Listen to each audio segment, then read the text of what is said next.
Welcome to Keep Sweet, the Positive World podcast. I am your host, Joshua Gonzalez, and on today's episode, we have a wonderful, wonderful guest who's going to teach us all about theater funding and how we fund shows for the theater world. Isn't that cool, Matt? That is super cool. I can't wait to listen. Yay! And Matt's here. Hi, Matt. Hi. How are you today? So freaking good. Oh, okay. Why? I'm fully vaxxed, so that's so exciting. Mm-hmm. And you cleaned the apartment today, which is really, really awesome. I did. And what else happened today? You got a haircut. Those are two big... Oh, yeah. I went outside and got a haircut. Yeah. So congratulations. It looks great. Welcome back to fully groomed and fully vaccinated Matt, everyone. Oh, yeah. Yeah. So that is what's going on with us today. Before we get to the interview, as always, I want to give you a good news story, something awesome that's happening in the world. Well, that I think is awesome, at least. Hopefully you will too. Today's story is a little bit different because this is just something that I'm really excited about. It's not like a story of someone else. Well, it kind of is, actually. Okay, we'll just get to it. A new book came out today, actually, when we're recording this, Tuesday. So now it's 2 days later that you're listening to this. But a new book came out by Daniel Alleman, and it is called Indivisible. Did I say it's his debut? His debut YA novel came out, and it's so cool. And the reason why I'm so excited is because the main character's name is Mateo Garcia. And the book revolves around him trying to find himself and like live his life in New York City when his parents get taken by ICE. And so he's left to kind of like fend for himself and raise his sister, his younger sister, while he's also finding out about his life. And the main character is Mexican, like me, and he is, spoiler alert, gay. And he also is a big theater lover and is also trying to like be an actor in this city and hopefully, you know, like go to Tisch NYU to get his degree and like really learn all that stuff. So this story just is really speaking to me. I'm so excited to see Daniel get his debut book, and it is available everywhere books are sold, so pick it up. And I don't know if you guys know this, but it is really, really important to purchase, like if you're going to purchase a book, purchase the book during its first week that it's out. So it's like this week is the best week. The first month is great. I mean, anytime is great, obviously, but like the first week matters so much. So if you can purchase it before Tuesday, that will really go a long way in helping him out. And of course, if you like it, review and rate and all that stuff. Yeah. That's so fun. Is that the one you posted to your Instagram story today? That is the one that I posted to my Instagram story today. Oh, nice. And it's been getting so many awesome reviews by like, they do like advanced reviews for the trades and like other people and whatever. It's been getting so many awesome reviews and I cannot wait to read it. All right. Well, that is the good news today. Indivisible by Daniel Alleman. Pick it up, guys. It's going to be great. And on to our interview. Hey, guys. Welcome to the podcast. Brittney Woolley, one of my favorite everything people because she can do it all. Hello. Hi, Joshua. Happy to be here. Hi, Brittney. How are you? You look great. Oh, thanks. I love your earrings. Oh, thank you. I haven't been wearing earrings a lot because of the mask situation. So anytime I get a chance to wear them, because I know I'm not going to be wearing a mask, I kind of go for it. But yeah. Yeah, I love them. Yeah. And for the listeners, Brittney and I, our paths crossed. I almost said our cross paths. Oh my God, our paths crossed in college. Yeah. Weirdly, I actually knew your brother first. Mm-hmm. Yeah, I knew your brother. Did you overlap 2 years with him and then 2 years with me? I can't. Exactly. Yeah. That is exactly how that worked out. Honestly, great for you, you know? I know. I got all the woolies and it was wonderful. And we were in an improv troupe together. You're an amazing comedian. You are an amazing actress. You are a yoga master. And then today we're going to talk about another one of the amazing things that you do. So why don't you tell the audience a little bit about yourself? Sure. Who is Brittney Woolley? Yeah. Yeah.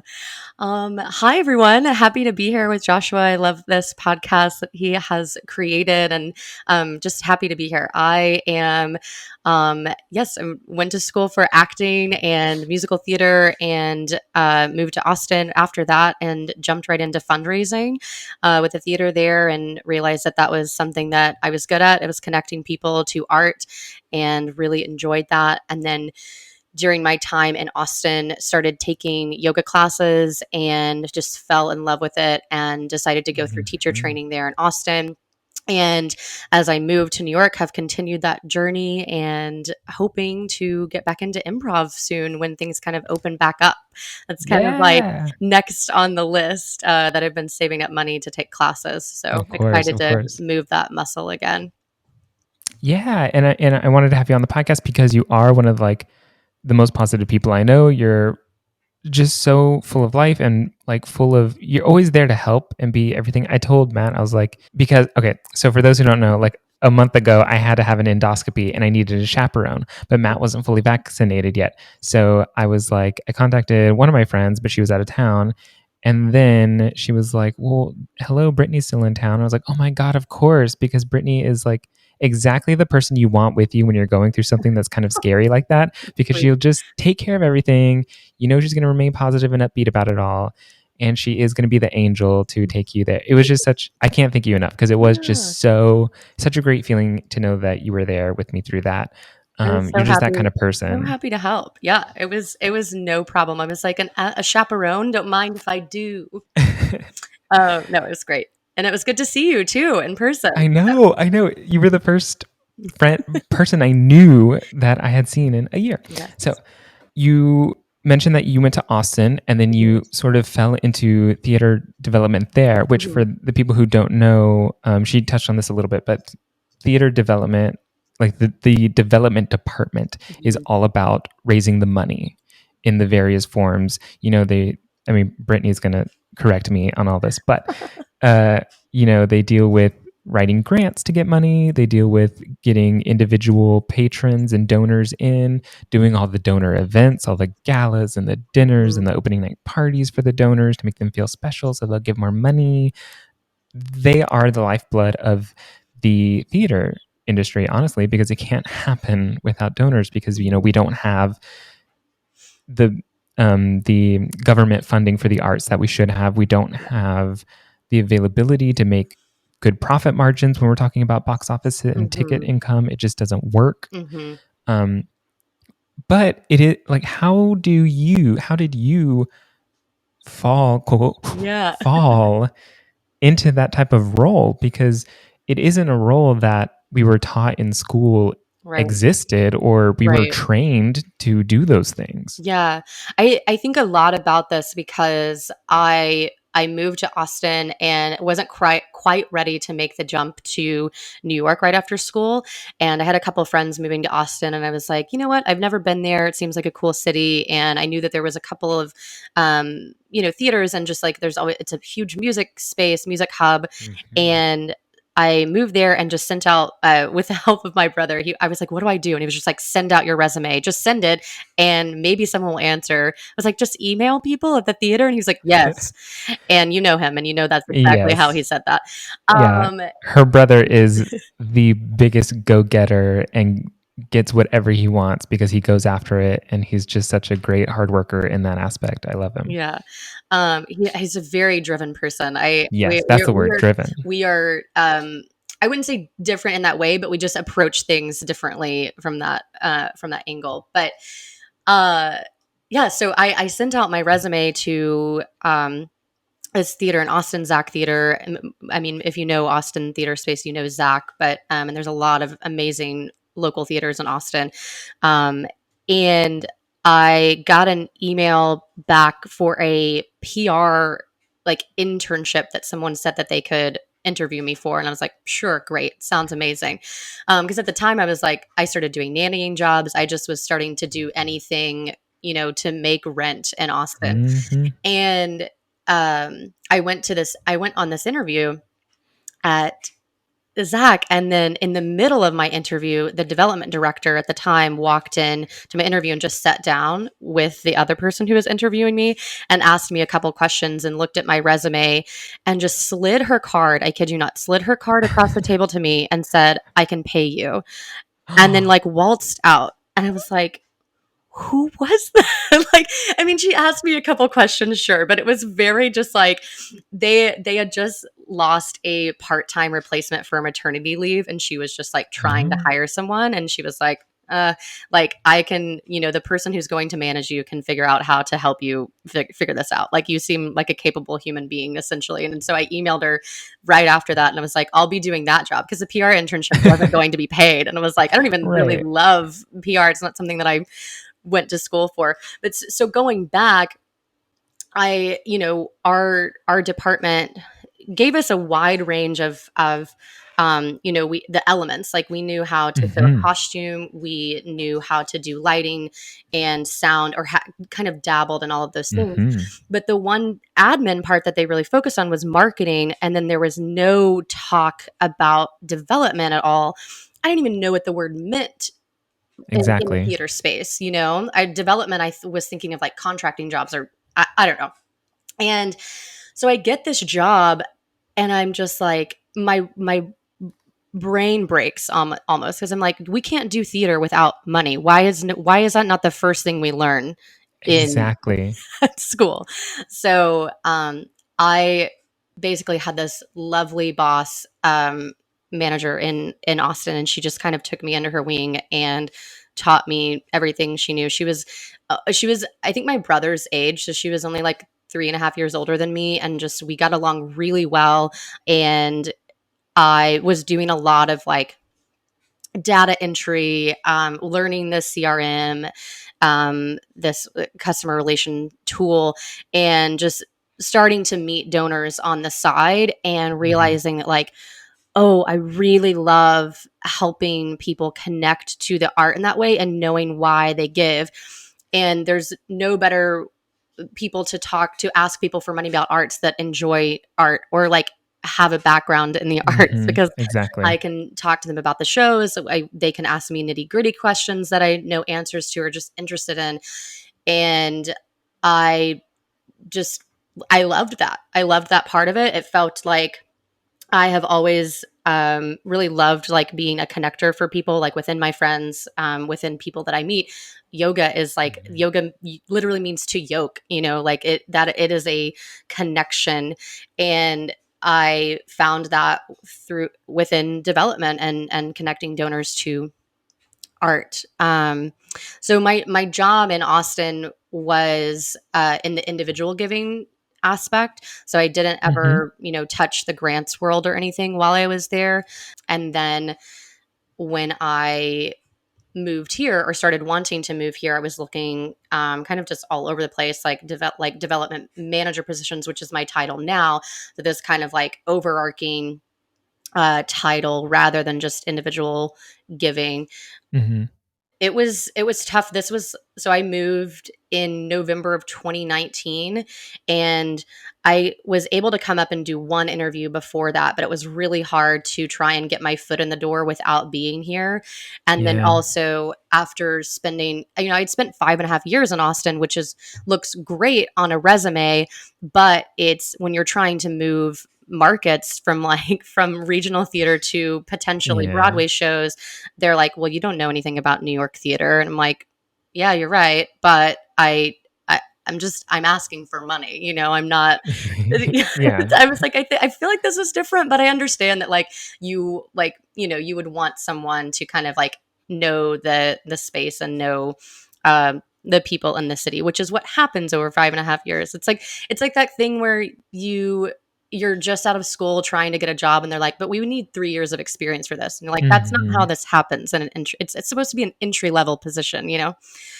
I What I ended up doing was asking Zach if I could contract for them in the interim, because they were having some personnel changes in any case. And I was like, I need cash flow when I get to New York. I know I'm going. And they were able to set up a way for me to contract and kind of onboard the new person from here remotely. Oh, wow, great. And yeah, I did that for about 6 months and then finally went in for an interview with NAMT, which is where I'm at now, which is National Alliance for Musical Theater. It's an art service organization, so it's a little different than, working for a regional theater. And I went into my interview on the day that Broadway shut down. And it was like the last thing that I did in person, and it's the last time that they were all in the office. It was a very, like, in the middle of my interview, you get the like news alert, and we were all kind of like, should we even be Whoa, here right I now? didn't know that. It was really bizarre. Because I knew I had seen you like a week, 2 weeks before. Hmm. And you were like, yeah, I'm excited. I think I have this interview. I'm talking. We'll see. And we were like, Hmm. yeah, cool, cool, cool. And then the next thing I knew, it was just like, yeah, I have been working for them. But oh, wait, spoiler alert. I think I just ruined the end of your story. Oh, no, it's fine. But I didn't know that your interview had been that day. That's Yeah. crazy. It was. I remember emailing my boss my current boss that morning, and saying, should I still come into this? Like, it was starting, like, all of these news things were starting to circulate. It's like, are you guys in the office? Like, what's really going on? And she was like, sure, come on down. And granted, like, NAMT, when we're fully staffed, only has 6 people, so it's a very Mhm. like, when we're going to go back into the office, whenever we do that, we're going to be far apart and spread out and not really in each other's faces anyway. But so she was like, sure. And I get there and we're doing the interview, and it's just kind of like, the interview was not a weird vibe. Like, we were having a great time. It was a good rapport back and forth, Yeah. but just the general overarching tone was just like, this is weird, right? And so that alert happens, and we wrap up the interview, and I get on the subway at about, I think it was like 4 o'clock that day, and there was so many people on the subway. It just felt like the city just shut down and everyone was trying to Mhm. get home. And the funniest part was, like, I think, we didn't know anything about it then. People were like wearing gloves, but no Mhm. mask. And it's just so funny to think back where we were at that time and what we thought this virus was, and then just Mhm. how much we've learned, how much it has evolved. Um, but yeah, so I do that interview with them. So that was like March 12th, right? And I don't really hear anything. It felt positive, but there was all this other stuff going on. And I was like, I don't want to be super annoying, but I'm also like, I knew that my time at Zach was ending at the end of that month. So I was like, I'm trying to set myself up for that next source of income by April 1. Mhm. And I think I nudged maybe twice, maybe just once.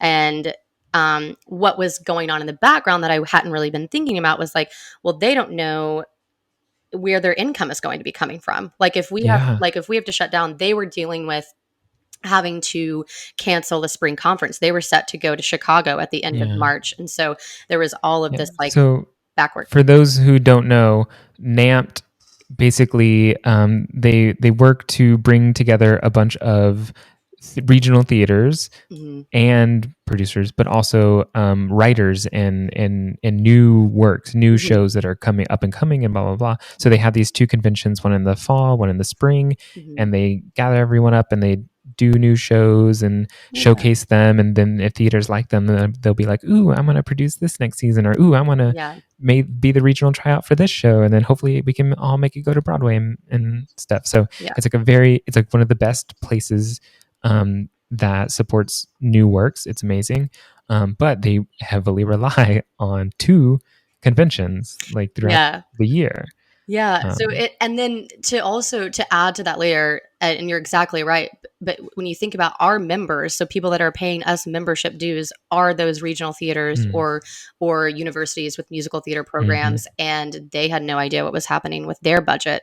So it's because we're an arts service organization, we had to obviously think about it. How do we help our members get through this time? What can we do, rather than asking them to say, hey, where are your full dues? We need that paid right now, like, so Yeah. insensitive, and just, really have to think about it in a what is the word that I want? Overarching, way. Like a macro level. Yes, exactly. And luckily I feel thankful to be at NAMT and the support that they have behind them, because of that we're able to still grant funding to our members and still support them. And we quickly pivoted, and which is such a buzzword these days, but quickly pivoted and just kind of shifted everything that we could online. Have been doing these town halls. We were doing them weekly, just for our members to connect in a space and say, what are you guys doing down in Texas? What are you guys, what rules are you doing? Like, can we collaborate on something? What streaming services are you using to get your stuff online? And it's been really amazing to see kind of just the whole country of these regional theaters just connect and help each other out during the past year. Oh, that's amazing. And I nudged her back in March, and then I heard from her, I think at the end of March 2020, and she was like, so sorry, we definitely want to bring you on. I was just trying to figure out in what capacity that looked like. So I actually contracted for them for about 6 months, because she was like, I don't know, I can't offer you full time at the moment just because we don't know what our budget is looking like. She was like, I hate the timing of this, but we don't know what this virus is. And I was like, totally makes sense. So I obviously took that, because my goal of moving to New York was to work in development in New York, and my time at Zach was ending. So I said yes. And I then immediately was like, well, this is some money and I can pay my part of the rent. Great. And then I was like, well, I can do donation based yoga classes over Zoom, and just like, gyms are closing down. I want to connect with my friends, stay connected with people in my life. And that really, at the beginning of like from April to August, helped me so much, just to be able to stay here. And people were so kind, and it was good for me, but good for them as well. And it gave me something to do, to show up to, and to be present at, which was so important during that time. Let you flex your asking for donation skills. Exactly. So I contracted with them, and then she offered me a full-time position in September of last year. Yay. And I was like, yay, which, had always been the goal. But switching gears, well, not switching gears a little bit, but saying, so in Austin, I was working so much in the individual giving space, which is a huge part of any sort of regional theater or giving any like donations that you need. However, what has been really helpful in this time and in this role, I'm kind of in charge of all of the development, and Betsy, of course, the executive director, has a huge hand in development as well. So I had never written a grant before last April, and she's like, oh no, you do that too. It's like, yes, now you do that. Yeah, that's what you do now. And so it's been flexing a new muscle that, I had never done that before. I didn't really dabble in that in my first. And like, what is that? What is writing a grant? Yeah. So institutional giving, I think, is what it's called more widely. And then basically grant funding can be from foundations or corporate, and then government. So it's kind of in these three sectors. And I think government is like the National Endowment for the Arts, which gives some money, gives like a good chunk of money that they can. There could always be more there. I will say with government funding, hopefully no one comes for me on this, but it just is, it's so gatekeepy, and it's really hard to get, like, there's so many things to factor through. It's a huge application, takes a ton of your time. And for folks to go through that, I'm thinking of like other regional theaters and then end up getting nothing, or end up getting like $10,000 from spending like 5 hours plus working on this grant. It's just crazy. It has to be very, very specific. So when you're asking for grant funding, it's not just like, it's not really general operating all the time. It is sometimes, but with I have found when you have a specific project that you're doing, it's way more likely to get funded, because they want to know exactly what they're giving to and then see the results of it. Let's see. So then foundation giving, which is what I've been doing a lot, working a lot with here in the city, and why NAMT has been able to continue to kind of survive during this time. Granted, we have a really small staff, so we didn't have to lay anyone off. We just had to kind of delay Awesome. who was getting hired when and at what capacity. But foundations have been able to continue to give because they still have money. It's just getting your materials and things like that on time. So while I'm not asking, random people, individual donors to give to NAMT, I'm going out there searching for money and just spending time, like 2 hours just writing, getting some foundation money. And that's something that, like, NAMT as an arts service organization, because it is so niche and unique, can easily get that. I said quotations because it's not that easy, but it is different than a ton of like regional theaters asking for money for grants. And then corporate funding is, think about corporate funding as like, let's see, like a Bank of America or like a applying to them to give money. And are those more like grants of like going through the grant process to get just money for a specific project, or is that more like them being a sponsor to where you have to put them in the program, or you have to make sure this is brought to you by Bank of America? Corporate tends to be a little bit more showcasey. I think it is considered grant funding, but they kind of want, they want their name on everything, and you put the foundation's name on everything too that you can. But I think, I'm thinking of like the public. I feel like Shakespeare in the Park is like presented by like Bank of America. Don't quote me on that, but it's something like that. You'll see that whenever you see those like presented by, that usually comes with took someone a lot of their time to write that grant, and then they got it, and then they want to be plastered everywhere, and they want to know how it went, and they want to know how much money you made, and who it helped, what it helped, what's coming next. And I think that's what people, and certainly what I didn't know about grant funding is that there's a follow-up process. You don't just submit it and get the money, and then you write a final report like the next year. So it's kind of a several step process, and it's a much longer timeline. So you can apply for a grant. Let's see, I submitted our last NEA application in February, and I won't know until November if we get that funding. And then that funding is for next year. So like we've already been funded for 2021, if that makes sense.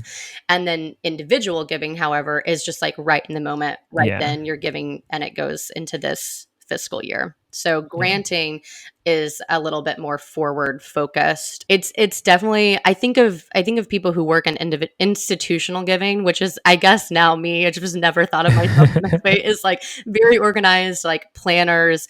They're thinking about the future. They're thinking a couple years ahead. And so that's kind of been a shift in my mind, especially when we haven't been doing things in person. So I'm missing that like face-to-face donor contact, that I can take this time that we have been given and just really focus and like find some grant funding for us. And I feel like that is just such a like the grant writing process and like knowing all the ins and outs of it is just such an incredibly valuable skill to have for any arts institution. So like even if you lost this job or went to move on or whatever happens, like that is just such a valuable skill that not a lot of people know, not a lot of people are, even less are good at. Like I think that's wonderful that you're learning that. I think incredible. What I would say about that too, I'm excited to be learning it too, even though it feels like I didn't seek it out, but I was like, if I'm going to work in development, I want to know about all of it.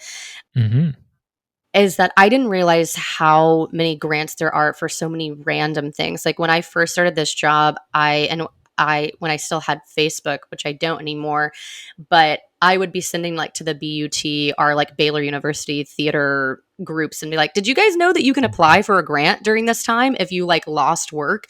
I think there's just like, there's this whole world of granting that people don't really know about because no one tells you about it. But like, you can find individual grants out there for projects that you are working on as artists. And I think that's just something, if anyone from this takes anything out of it, like if you're working on something and you don't have money for it, look for a grant. Yeah, Like, go find a grant. Yeah, for sure. It's like it's almost like adult artist scholarships. Yes. Like how everyone was like, the scholarships for school are out there. You just have to find them. You have to find them, and that's so incredibly true. That is a lot how I paid through school, is like going and finding these scholarships and filling out those applications and writing those papers. Like I wrote and applied to so many and got a lot of my education paid for that way. And so if you're looking for funding for your art project, I guess there are some grants out there. Yeah. You can email me if you need to, or DM me, and I can give you some websites on how to find some good grants. Ooh, I love it. I love it. So now you're all up in this development world. You're like thriving, you're growing, you're doing amazingly. Is this a career path for you now? I mean, I guess it has been so far, but now is it like this is where you can really see yourself flourish and become like you're going to be impress of theater development? Get $1 billion for some company and watch it take off? Yes. You know, when I first started, which I think a lot of people feel this way with something, I was like, okay, I'm going to do this for a couple of years. It's how I felt when I first moved to Austin. I was like, okay, I'll be here for 2 years and then I'll move right to New York. And 5.5 years later, I finally did it. But it takes some time, I think, because connection is the word of the podcast for me today. But to find those connections and know that if I really wanted to make the move, I needed to prove that I wanted to be in development. And so for me to get the jobs that I wanted to get in New York, I needed to have that 5 years of development experience on my resume, or at least I felt like I did, to say, I've done this, I've done the work, I want to do this. I can show you numbers now, money that I have brought in. So to answer your question, because I haven't yet, I think I do. And at first I didn't. And I don't think that development director is in my future. I don't think that that's something that I want to do, because from my experience, if you're a development director at a regional theater, it's your social life and your personal life really start to get blurry. That is true. That is 100% true. And I would love to keep that separate if I can. And as much as I love donors and I love hanging out with them and I love getting a drink before a show, and I don't want that to be my whole life. I think the answer is yes, as long as I can continue to do something creative for myself on the side. And I still feel like I'm just getting started in finding that. For sure. And like that is the creator artist lifestyle for so many of us. You know, you have to have that thing that still makes money, but like hopefully keeps like also fuels that, like, oh, I am working in the theater or whatever discipline. Like I am making things happen. I am helping art become a thing in the world. Yeah. And there are so many ways to do that. And so I hope all the listeners of this podcast have like kind of learned that on this journey. Not just your episode, but like there's just so many ways to be an artist and creative and do things that are awesome to benefit the world. And this is one of them. You can help raise money. I see in your future, even then, if you don't, I'm gonna like, yes, please be a bruja real quick. Yes. Future telling.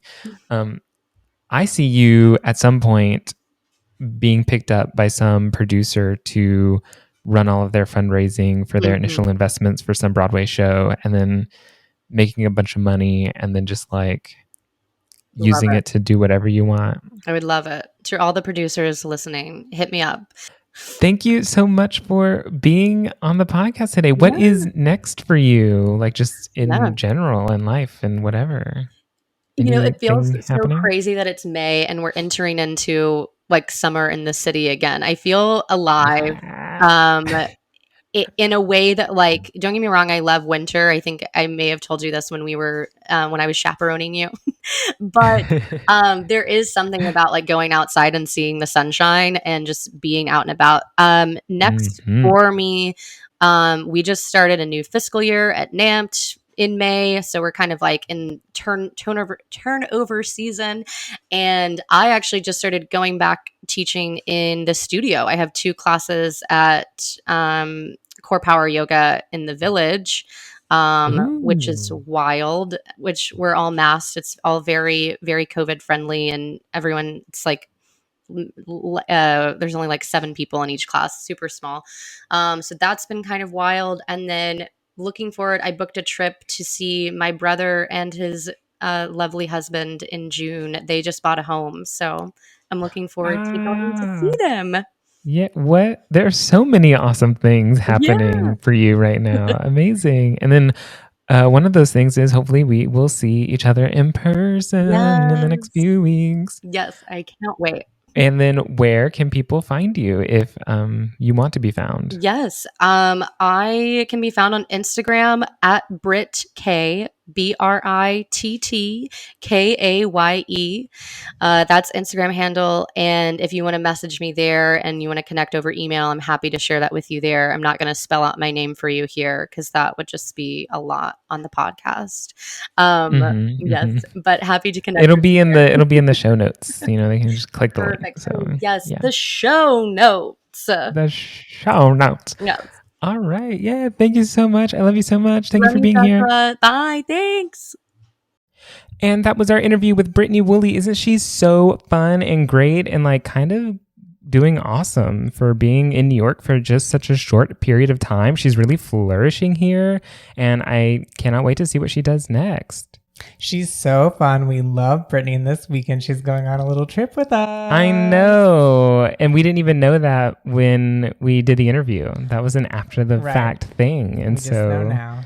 Yeah, now we know now. So yeah, look out. I haven't heard the interview yet, so this is all out of order. So I'll hear the interview on Thursday, and then we'll go on the trip with her on Friday and talk about it. It'll be so fun. Yes. I have heard the interview. Matt hasn't yet. This is a little bit behind the scenes of recording a podcast. Everything is in a weird time space that doesn't really exist until it's finally out there for the world. So that is that.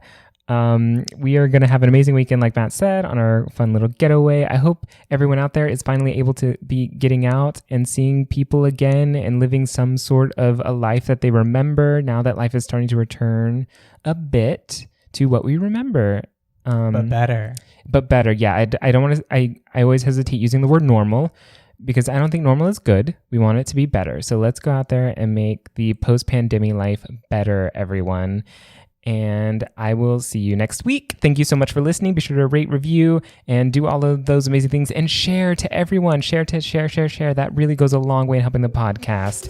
And as always, keep sweet.